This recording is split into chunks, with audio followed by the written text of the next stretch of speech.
Mudamos de assunto para falar das novas regras de segurança do Pix que estão em vigor. Essas mudanças foram definidas pelo Banco Central e têm como foco a recuperação mais rápida dos valores transferidos de forma indevida. A medida pode reduzir em até 40% os casos de golpes e fraudes. E para a gente entender melhor o que muda com as novas regras do Pix, o repórter Paulo Ricardo conversa agora com a advogada que vai explicar todos os detalhes para a gente. Oi, Paulo! Olá, Júlia, uma boa tarde para você, boa tarde a todos que acompanham o Boletim Legislativo. Exatamente, foram atualizadas, algumas regras no Pix, principalmente para poder acelerar a recuperação de valores que foram perdidos por causa de fraudes ou golpes. E para falar sobre esse assunto, vamos conversar com a Paola Exótico, ela que é advogada tributarista.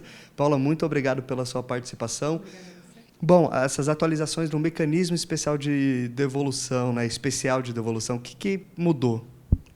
Basicamente, esse é um mecanismo extraordinário, né? Ele não é para devolução de todo e qualquer PIX, mas ele é um mecanismo para coibir a prática de fraudes e também para resguardar o consumidor de falhas sistêmicas. Então, eventualmente, se houver um indício de fraude ou teve alguma falha na prestação de serviço do banco, uma duplicidade no PIX, ele consegue se valer desse mecanismo, abrir uma contestação. E uma das principais mudanças que a gente teve foi especialmente com relação à rastreabilidade desse PIX.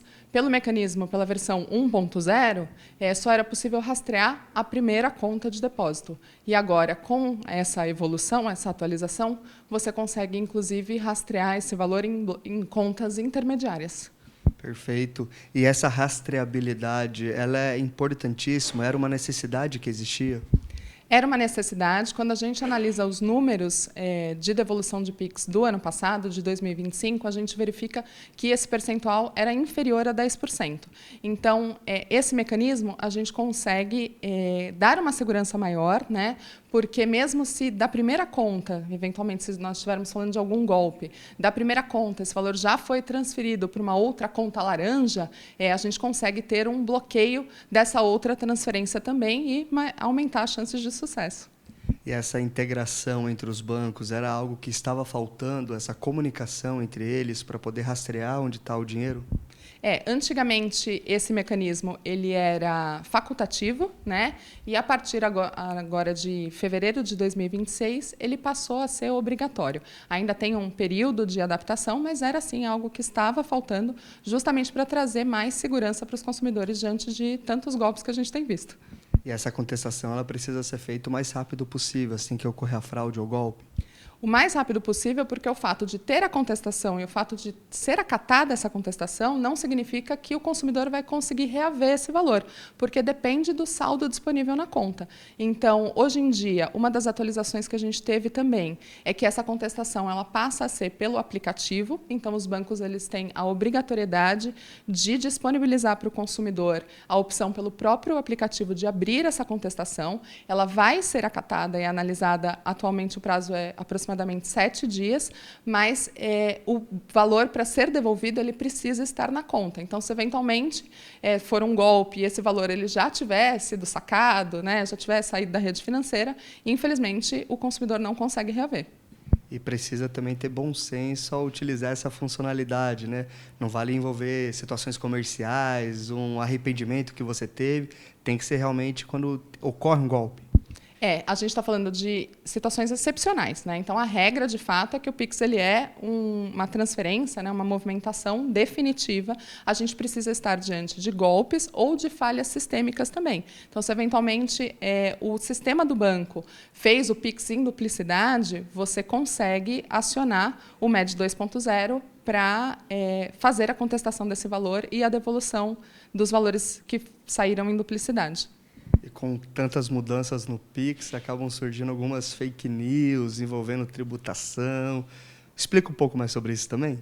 A gente teve, né, tem muito burburinho desde o ano passado sobre uma eventual tributação do Pix, e o governo ele vem reiteradamente reforçando que isso é uma fake news. O que a gente tem atualmente é uma extensão de regras que já eram aplicáveis às instituições financeiras, às chamadas fintechs, que são instituições mais modernas, com estrutura mais enxuta e que até então não possuíam essa mesma obrigatoriedade na prestação de informações. A gente não tem, então, nenhuma tributação prevista para o Pix, a gente tem só a equiparação dessas fintechs às instituições financeiras, o que faz com que ela tenha que começar a prestar as mesmas informações que já eram prestadas pelas instituições financeiras.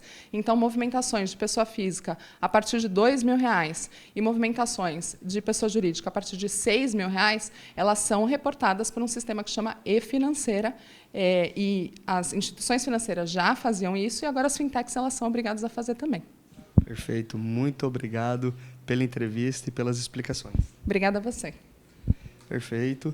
Então é isso, pessoal. Um mecanismo importante, né? O Pix acaba sendo muito utilizado pelas pessoas hoje em dia, então um mecanismo a mais de proteção, de segurança que vem, mas claro, sempre alertando, ser utilizado com consciência e responsabilidade também. Júlia, devolvo ao estúdio, um forte abraço.